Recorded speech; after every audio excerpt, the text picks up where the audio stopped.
En la mañana de Mercado Visión tenemos el placer de recibir a Santiago del Solar. Santiago, querido, gracias por compartir este momento. ¿Cómo va? Bien, Silvio, muchas gracias por llamarme y un placer, como siempre, hablar con vos. Bueno, ¿qué panorama estás viendo? Primero te pregunto desde lo productivo, porque Ujú. sin volumen después no tenemos con qué hacer negocio. ¿Cómo están atravesando productivamente en la Argentina los productores en general esta campaña 24-25? Yo ando mucho por la provincia de Buenos Aires y norte, oeste de la provincia de Buenos Aires. Te diría que en líneas generales hay una seca importante, con algunos lugares donde sí ha llovido algunos chaparrones que Bien, permiten más o menos afrontar la situación. Pero hay zonas donde es muy, muy grave. Zona núcleo, por ejemplo, sí. Rojas, Salto, Chacabuco. Ahí tenemos una sequía histórica comparada con, hay que irse muy lejos para ver algo similar. Y los cultivos están sufriendo muchísimo, la cosecha va a ser muy floja ahí. Y una lluvia proyectada recién para la semana que viene, habrá que ver cómo viene eso, ¿no? Si eso serviría para los maíces tardíos, que no hay mucho, Ujú, porque mucho el susto de la chicharrita sí. hizo adelantar las siembras, y la soja de primera, que tiene que llenar grano, pero necesita lluvias importantes, ¿no? Y una secuencia de lluvias, porque el perfil está muy, muy seco, uno ve los arroyos secos, las lagunas Sí. secas, no hay reservorio con agua en ningún lado. Está noteando el panorama internacional porque a uno no lo deja de llamar la atención la extraordinaria producción que año a año se supera en Brasil, Claro. de soja, de lo que fuese, ¿no? Brasil es como una locomotora que no tiene freno y esto también tiene incidencia e impacto en el negocio internacional, en los precios en definitiva. Sin lugar a dudas, Brasil tiene como política eh, de Estado durante décadas eh, no salir a quitar el recurso del campo, dejarlo producir. O sea, Ujú. el concepto de retenciones no saben ni qué es. Y uno puede ver ciudades que, por ejemplo, Lucas de Río Verde, Sorriso, que tenían 15.000 habitantes, hoy tienen 100.000, Ah, muy rápido crecen, generan polos de desarrollo. Los gaullos, que son los del sur, se van a vivir a Mato Grosso. lo de Mato Grosso, yo estuve el año, este año, no, el año pasado, haciendo una recorrida filotera, pero bueno, te encontrás con todo el emprendimiento Claro. productivo. No para de crecer eso, es impresionante. No para de crecer porque lo dejan. O sea, Rojas, provincia de Buenos Aires, por ejemplo, tiene 22, 23.000 habitantes hace 20 años y no crece, está en la zona núcleo. Digamos, si no hubiera habido derecho de exportación y la presión impositiva que hay, sería un polo de desarrollo de mucha gente se iría a vivir a esas ciudades, como pasa en Brasil. O sea, la evidencia está tomarse un avión como hiciste vos y verlo en Brasil, ver una ciudad que no era absolutamente nada, Bien. era muy chiquita, no era nada, y ahora resulta que es una ciudad inmensa con aeropuertos a veces Sí, internacionales y cosas que sí. no puedes creer. Sí, además, el agregado de valor que se le da a todo eso, ¿no? La intención también del gobierno de que se agregue valor y que se industrialice toda esa producción. A mí me llamó la atención el impacto y cómo todo está integrado. ¿Vos decís que solamente es por una cuestión impositiva que Argentina no puede imitar ese notable nivel de desarrollo? ¿Pasa por ahí? Bueno, yo diría principalmente eso, sí, es lo que te acabo de decir, el freno, más que todo es la presión impositiva que se lleva la renta completa, como este año, por ejemplo, del campo. Y después la industrialización de Brasil es mucho más natural. Ellos no tienen diferencial aceitero, por ejemplo, Ujú. no tienen esas cosas, no tienen diferencias de impuestos industrializados o no industrializados. Entonces ha surgido de manera espontánea, con una macro estable, que eso es fundamental.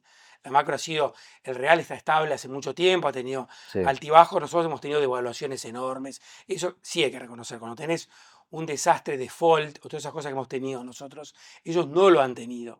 La macro estable es fundamental. Si Argentina tiene una macro estable en 10 años seguidos y derecho de exportación bajan a cero, seguimos el camino de Brasil y somos más competitivos que ellos. Ahora te meto en eso, porque el productor, sobre todo en el contexto actual de precios internacionales deprimidos, donde las cuentas son en rojo para Mm, la mayoría de ellos, venía reclamando una baja en los derechos de exportación. sí, Primero, una salida directamente sí, del complejo de retenciones. ¿Ha habido algún anuncio en las últimas horas? sí. ¿Qué análisis haces de lo que propone el gobierno en materia de quita de retenciones? Bueno, la primera noticia es decir, bueno, pusieron en agenda que hay que bajar las retenciones, lo Sí, cual es bueno, se aplaude, bueno, está en agenda. Ahora, de la manera que se implementó, la verdad que desdibujó por ahí la esperanza inicial que había. Porque pusieron dos ingredientes, bajó la expectativa del productor, decís. sí, totalmente. Y de todo el mercado. Porque contanos un poquito, porque mucho productor nos llama, nos pregunta y no entiende del todo el por qué y el cómo se va a implementar todo esto. Bueno, no es tan fácil entenderlo, Ja, ¿no? tienen Convengamos. razón ellos. Sí, tienen razón. Primer punto que es temporal. Al ser temporal, esto termina el 30 de junio, ¿no? Sí, Del 25 a las 0 horas del 1 de julio, esta medida y la soja se convierte en calabaza porque pierde el hechizo, sí. ¿no? Volvemos a la situación inicial.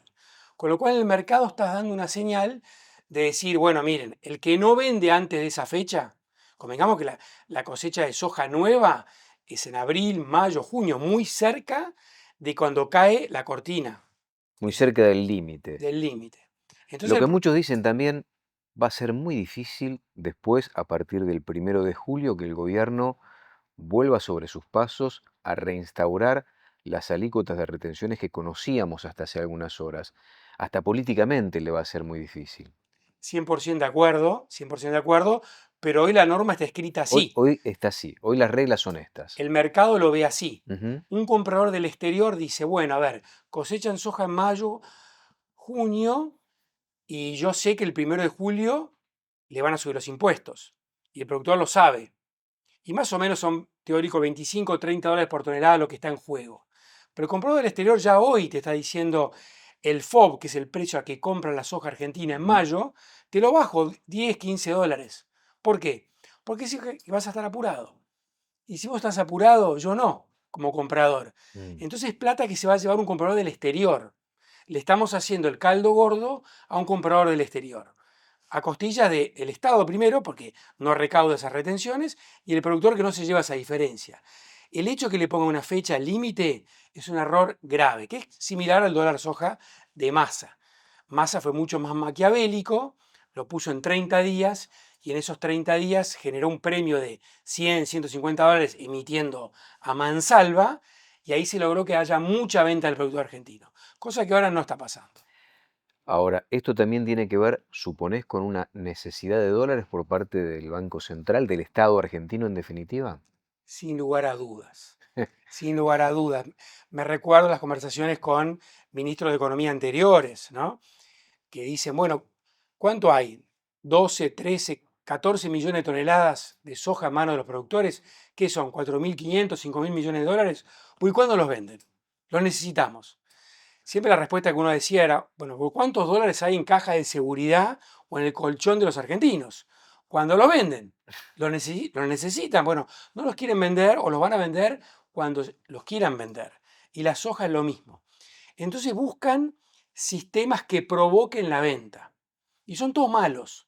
Pues rompes el mercado, tratás de forzar una venta que no se quiere hacer, generás oportunidades para otros, los compradores ven esto y dicen, bueno, el que está apurado, el que tiene un problema, yo lo voy a buscar para sacar una tajadita, y cayeron en la misma, lamentablemente cayeron en la misma, con el error encima, porque más maquiavélico era Massa, que Massa decía, tenés 20 días, 30 días para hacerlo, y Ujú. ahora tenés 5 meses. Entonces 5 meses el productor no está escupiendo la soja hoy, por ahí le va a pasar en mayo. No está tan urgido. Puedo esperar un poquitito más, te puedo decir, el Exactamente, la soja productor. vieja que la tiene de mayo del Ahora, 24. ¿en manos de quién estará esa soja? Porque el pequeño y mediano productor es poco probable que tenga algo de la soja de la campaña pasada dentro de estos 12, 13, 14 millones de toneladas que todavía pueden quedar sin vender, ¿no? Bueno, parte está a fijar en acopios, portadores, etcétera, y otra parte está guardada. Uno le cuesta imaginarse semejante cantidad de silos bolsas y silos, Sí. pero la estadística dice eso, que esa soja está. Por lo menos basándose en estimaciones, los números están. Ahora, bueno, el querer provocar esto es un error y hay otro punto también que es el adelanto de divisas. ¿Qué quiere decir eso? A ver, contanos un poquito eso, porque en definitiva estamos hablando de una necesidad del Estado que va por esos dólares que tanto necesita. qué significa el adelanto de divisas y qué papel juega en este adelanto el exportador con quien tiene el Estado, como todos los estados en la Argentina, como todos los gobiernos, una relación muy fluida porque en definitiva el que termina pagando el cheque, poniendo la plata es el exportador en base al trabajo del productor en este caso, ¿no? Exactamente. Hay una cosa que se llama la declaración jurada de venta al exterior, Sí. ¿no? Uno para exportar soja, maíz, lo que sea, declara que va a exportar un embarque que puede ser en los próximos días. Hay una de 30 días y otra de 360 que puede ser hasta un año. Que estamos hablando de la soja, por ejemplo, que se va a cosechar en mayo. Uno puede hacer una declaración hoy, ¿no Ujú. es cierto? Y exportar en octubre, en julio, cuando sea. Normalmente, ¿cuándo se ingresaban las divisas? Que el Estado te pide que liquiden, esa palabra que liquide el exportador, ¿no? Esa, que la conocemos muy Te bien. sonreí cuando decís eso. Sí, porque sí, que liquiden, que liquiden. Bueno, para que liquide era cumplido el embarque. Una vez que cargaste la soja, la exportaste y la cobraste, tráeme los dólares. Cosa que la minería no está obligado, el petróleo no está obligado, el productor agropecuario sí, a través del exportador. Pero ahora le dicen, no, no es cumplido el embarque. Antes. Es en el momento que declarás. Claro, Bueno, ahora. pues entonces no declaro. ¿Por qué voy a declarar ahora? Si toca adelantar el dinero. Y si lo declaro, tiene un costo financiero, un costo comercial, tiene un montón de Claro. costos. ¿Qué se lo paso al productor? Entonces ahí hay otra mochada más de precio de los 30, 28 dólares que quedaban de la soja, que se lo va a llevar otro, pero ahí no lo culpo al exportador, y mira quién te lo dice, ¿no? Porque No te sí, la agarrás con el exportador, no, vos en este en esa caso. no, ahí no, porque tiene un costo. Una cosa es pagar dentro de 6 meses, cuando vos cobraste, y otra Sí. cosa es adelantarme la plata. Tenés que ir a un banco y pedirla, o a tu casa matriz que te la va a cobrar. Estamos compartiendo esta jornada con Santiago del Solar, linda jornada, para tratar de entender cómo puede repercutir lo que acaba de anunciar hace algunos días el gobierno nacional en términos de baja de retenciones. Bueno, ya entendemos que el productor no va a recibir el beneficio de toda esa baja puntual de retenciones que se anunció, ¿no? Del 33 al 26. No va a recibir en No, principio eso, ¿no? no, y no lo está recibiendo el mercado. El mercado le dice que no. Ya te está avisando. Sí, sí. Eh, Vamos a hacer una pausa, vamos a seguir charlando con Santiago y vamos a charlar sobre qué es lo que puede llegar a ocurrir en tanto y en cuanto avance el calendario, nos acerquemos a la primera mitad del año, cuando vaya concluyendo esta posibilidad que tiene el exportador y el exportador y el productor de por ahí vender con un poquito de mejor beneficio un producto que viene muy pero muy complicado, porque en términos internacionales el valor también está planchado, ¿no? Pausa breve, ya regresamos. Seguimos compartiendo esta mañana con Santiago del Solar. ¿Vos suponés, Santiago, que en tanto y en cuanto se vaya corriendo el volumen de entrega y el volumen de este, el volumen de declaraciones juradas por parte de los exportadores, va a haber o va a existir la posibilidad de un mejor beneficio después, cerca de la fecha límite o no necesariamente? Yo creo que cerca de la fecha límite va a ser peor, Peor todavía. peor, claro. Cuando sabés que se cae la cortina, el que quiere vender tiene un apuro mayor. El que va a comprar cuando ve a alguien apurado por vender, eso lo sabemos en cualquier situación de la vida. Vos notás que alguien que está Ujú. apurado y realmente tiene motivo para estar apurado porque le van a subir los impuestos, le compra más barato. Esta situación que se ve en soja, porque no hemos hablado de los otros Mm, productos a los cuales también le tocó una reducción, sí, aunque mucho menor, ¿no? sí, Porcentualmente hablando, no sé, pero mucho menor sí. del 12 al 9,5% en el caso del maíz, etcétera. ¿Qué notas ahí? No, bueno, son mercados distintos. El maíz, convengamos que hay un faltante de maíz. El Empezó a maíz, notarse en el precio, ¿no? claro, el maíz por un tema de mercado ya venía subiendo, venía subiendo naturalmente. El maíz argentino es escaso, falta, y el maíz temprano que se viene, si empezás a recorrer los lotes, decís, va a haber Mm. poco. Bueno, entonces tiene un fundamento para que esté muy alto el precio del maíz actual. Tampoco hay mucho volumen de la campaña anterior que quede como saldo para la venta, ¿no? Hay poco, y a su vez hubo otra cosa, que hubo declaraciones juradas de exportadores muy apuradas, declararon un montón porque creyeron que iban a subir las retenciones. Al principio, cuando asumió el gobierno de Milei, iban a subir las retenciones, y lo anunciaron, Sí. pero no pasó eso por el Congreso, entonces ahí se apuraron todos los exportadores a declarar. Entonces cuando declararon tenían que comprar. O sea que todas estas cosas, estas idas y vueltas rompen el mercado y generaron acá un beneficio, si querés, para el precio del maíz. ¿Qué es lo que estás viendo en el plano internacional? Soja mucha, ¿no? Tanto Mucha de soja. Brasil como de Estados Unidos. ¿Y de maíz qué se advierte? Porque en el maíz estamos notando, probablemente por una cuestión local de nosotros, Mm. de escasez de producto y de una mayor demanda tanto de la exportación como de los consumos, que hace que tengamos un precio más atractivo de lo que teníamos hace 15, 20 días atrás, ¿no? No, el panorama de soja, cualquier analista te dice que la verdad que es, no digo desolador, pero semejante cantidad de oferta es muy difícil de absorber, que no sea por precio, Ujú, ¿no? Mucha más tal oferta cual. y menos precio. Maíz no es tanto, no es tanto y el consumo está firme en el mundo, o sea que no parecía algo tan dramático, dentro de un esquema de mucha oferta de mercadería, pero no tan fuerte como es la soja. ¿Qué mirada tenés, si es que tenés una mirada formada respecto de la dirigencia agropecuaria tan condicionada en este último tiempo por distintos motivos, hasta por cierta afinidad ideológica Mm. con la administración, bueno, teniendo en cuenta de lo que viene el sector también en los últimos tiempos y de las dificultades también que se plantearon hasta para con un diálogo fluido con la administración Fernández, la anterior, ¿no? ¿En, en qué posición los ves hoy a los dirigentes? Bueno, hay un poco de todo, ¿no es cierto? Hay una generación joven, nueva, que está empujando, que la veo muy prometedora, ¿no? La veo en Carvap, los veo en CRA, que son muy buenos, eh, que tienen capacidad y son productores genuinos, que a mí eso es importante, ¿no? El dirigente que conozca y sufra la El diaria día a día, ¿no? y que sepa de qué está hablando. Claro. Porque te pasa que hay gente que no, para ahí no está al tanto, no conoce, te pones a hablar y son temas ajenos, está en otra cosa. Notás que hay como una renovación lenta. Bueno, hay gente empujando que ojalá lleguen, una generación de 40 años, que veo que son muy buenos, que me parece que entienden más lo que está pasando. Los otros por ahí le dicen algo, lo creen, no tienen experiencia propia, no conocen, o tienen experiencia propia de por ahí de estar de gremialismo de décadas, pero no tanto de estar operando el negocio en sí mismo y sufrirlo en carne propia. Y eso es una diferencia abismal. Por ejemplo, un ejemplo, el diferencial aceitero, que nadie Sí. lo, bueno, no es para tanto, bueno, pero démonos ¿No es cuenta, para tanto o es? es que son el 1,5 que lo bajaron ahora, era 2 y ahora Aunque, es el 1,5. aunque sea una cuestión de concepto, ¿no? Partamos de eso. De concepto y plata, porque es el 1,5 son 250 millones de dólares.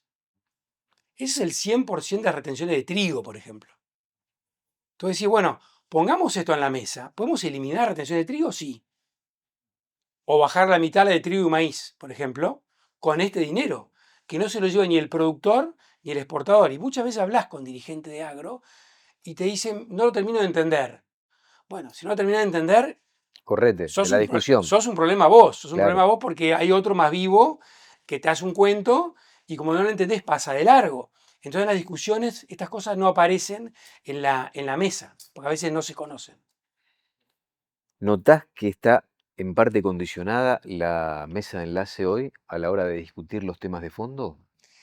Mirá, yo creo que en parte sí, algo natural, por ejemplo, convengamos que, por decir, pongamos los nombres, Coninagro es una institución que también exporta, produce biodiesel, tiene acopios, bueno, es comercial también, tiene dos caras. Entonces es difícil eso, pero eso es natural de nacimiento, es así. Está de los dos lados del mostrador, en ese caso. Y sí, Por eso yo creo que se apresuró el presidente flamante de Coninagro, Lucas Mañano, cuando dijo, bueno, si hay que sacar retenciones, hagámoslo este, con algo de programación. Después se desdijo, bueno, pero lo que dijo, lo dijo, ¿no? claro, pero eso es natural, natural, intrínseco de la institución. De lo que él representa Claro, y también, siempre ¿no? fue igual y tienen esa discusión, eso está así. Después, bueno, los condicionamientos políticos de por ahí no querer ver lo malo porque uno apoya un gobierno, pasa, eso pasa. Y en el fondo uno tiene que ser gremialismo, está representando a los productores, ¿no? Ujú. No es un partido político o hacer oficialismo. El gremialismo es eso, es representar los intereses de los productores. Y no siempre es tan puro eso. No, Y a veces se hace muy difícil, porque como vos decías, muchos o algunos no tienen la formación suficiente como para interpretar bien cuál es la problemática y después trasladar desde la interpretación la pelea real, justamente por las necesidades del productor en función de conseguir logros concretos desde el punto de vista político, Santiago. pasa eso, que a veces no entienden el negocio en su conjunto y hay veces adhieren a una postura por ahí de Ciara que dice, bueno, pero acá adentro, esto viene con premio acá. Viene, bueno, pero no sé, bueno, en fin. Y, por ejemplo, la plataforma Bisec, por ejemplo. Y no lo veía, no se dan cuenta, bueno, Cras sí se dio cuenta y se fue, pero hay otros que no son conscientes, por ahí no están tan en el negocio, no operan, o por ahí no entienden la situación internacional, no están capacitados, pasa eso. Y no se encuentra con esa gente. Es un tema que va a haber que retomar porque se postergó eso que va a Sí, empezar a auditar la Unión Europea respecto de lo que Argentina le vende al mundo. En este caso, la Unión Europea. Me parece que estamos dormidos. En algún momento se va a despertar el tema y va a pasar mucho tiempo y nadie aprovechó el tiempo que está pasando, ¿no? Sin ocuparse de eso. Hablando de la plataforma BISEC, que lo trajiste claro. vos. Tal cual, pero ahí está, digamos, es un poco del principio cuando surgió el tema, dije, bueno, acá hay que hablar con Estados Unidos, con Brasil y mismo con países de la Unión Europea que están en contra de la norma, Ujú. países miembros, pues, Sí, claro, porque la norma es de la Comisión Europea, pero los países miembros dicen, mira, yo no lo puedo cumplir, exactamente, muchos países miembros, con exacto. madera, con un montón de productos. Y Estados Unidos, convengamos, dice, ni lo tomó en cuenta con la administración Biden. Con la administración Biden, ahora prefiero ni pensar, prefiero ni saber cómo pueden reaccionar. Pero ellos dicen, la soja estadounidense es libre de trabajo esclavo, libre de trabajo infantil, libre de problemas de pueblos originarios y libre de deforestación. Punto y aparte, acá está el certificado. No, quiero hacer un due diligence, no me interesa. ¿La querés, sí o no? Y se terminó. Y Sa- nosotros tenemos que adherir a una postura similar con ellos y con Brasil. O documentación nuestra, listo. O documentación Propia, ¿qué propia, tenemos? Sí, tenemos. El ¿sí? RESPA, claro. ¿Vos crees que con eso va a ser suficiente? Si uno negocia bien, sí. ¿Y por qué crees que los exportadores se apuraron entonces y empezaron a desarrollar esa plataforma para informar después, ¿no? Bueno, la desarrollaron solamente en Argentina, primer punto. Los mismos exportadores en Estados Unidos no lo hacían, Sí. ¿no? Porque sabían perfectamente que ahí no cabía eso. Después, por supuesto, que hay un negocio de la certificadora. Hablemos claro, esto es dinero. Estamos hablando de dinero. A la Que certificadora termina pagando el privada productor en este caso. lo tenía que pagar el productor. El exportador lo traslada al productor y el exportador local decía, si yo consigo que el productor argentino pague esto, Ujú. voy a poder colocar el producto por encima del brasileño y el de Estados Unidos, cosa que es una fantasía. Y mismo las empresas multinacionales lo están viendo y por eso enfriaron bastante plataforma BISEC. Y ahora, estando en la administración Trump, no seamos ingenuos, tenemos que subirnos con la postura de ellos. Que va a ser muy dura, me imagino. Yo creo que lo ignoran a esto directamente, como diciendo, como diciendo, no me vas a decir a mí que la documentación estadounidense no te certifica que estamos libres de deforestación y libres de trabajo esclavo. La documentación argentina, el RESPA, te dice de dónde vino la mercadería y la carta de porte. Con eso sobra para decir vino de este establecimiento en tal lugar, que no hubo, Argentina puede mandar un listado de RESPAs, Mm. acá no hubo monte, bien del 2020 creo que es, pero por ahí en la Pampa hubo, no hubo monte de Jesucristo para atrás tampoco, Totalmente, ¿no? Te puedo totalmente, garantizar 3000 años seguro. totalmente. Santiago, vos fuiste funcionario de la administración Macri, Sí. formaste parte del equipo del Ministerio de Agricultura en aquel momento, ¿no? ¿Notás que por todo lo que está pasando en el mundo, el desarrollo de Brasil, sobre todo con la soja, Argentina por lo menos se debe un debate desde el punto de vista de su matriz productiva, hacia dónde vamos, hacia dónde va la Argentina productiva en los próximos 10, 20, 30 años? Yo creo que más que todo de un debate de planificación es hacer lo que dice este gobierno que hay que hacer, que es liberar las exportaciones, hacer acuerdos comerciales, el acuerdo Unión Ujú, Europea-Mercosur. Al día siguiente hay mucha fruta que pasa de tener un arancel del 20% a cero. ujú. La cuota Hilton pasa de 20 a cero, de un día para el otro. Entonces, ese tipo de acuerdos te va a generar que el productor, el empresario local, sepa qué hacer y a dónde dirigirse. Ujú. Nada peor que planificar y decir a un Estado que empieza a planificar qué es lo que tenemos que producir. Yo creo que Argentina es competitivo en algunas cosas y en otras no es competitivo.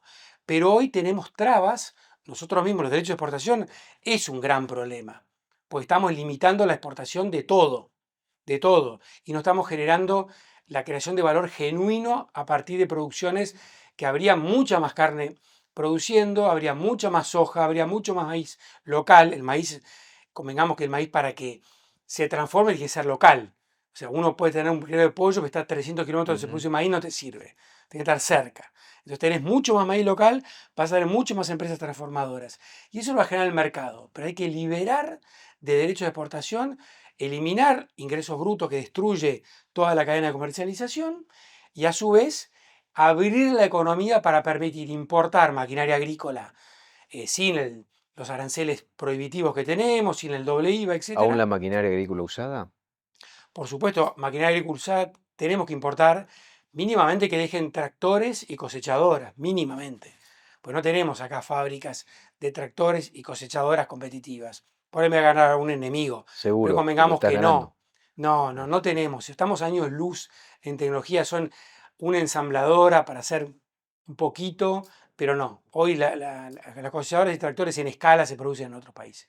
La última, ¿qué mirada tenés de la administración Milei? Yo primero digo, un milagro lo que se logró, pero obviamente un milagro que no es que por mano de Dios, sino por esfuerzo, de que no hubo una hiperinflación. Esto íbamos Ujú. derecho en hiperinflación.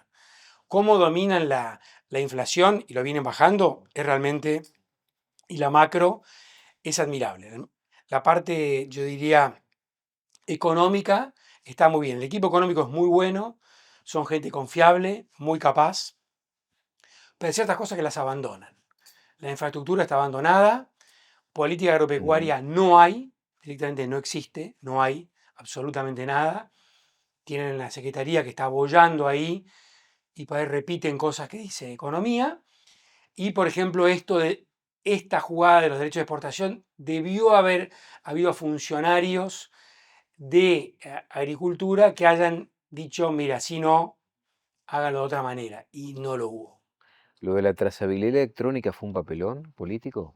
También fue un papelón político. Fue una, apurar algo que decían que iba a mejorar el mercado. Como digamos, te, te voy a dar una anécdota. Cuando queríamos abrir el mercado japonés, Sí.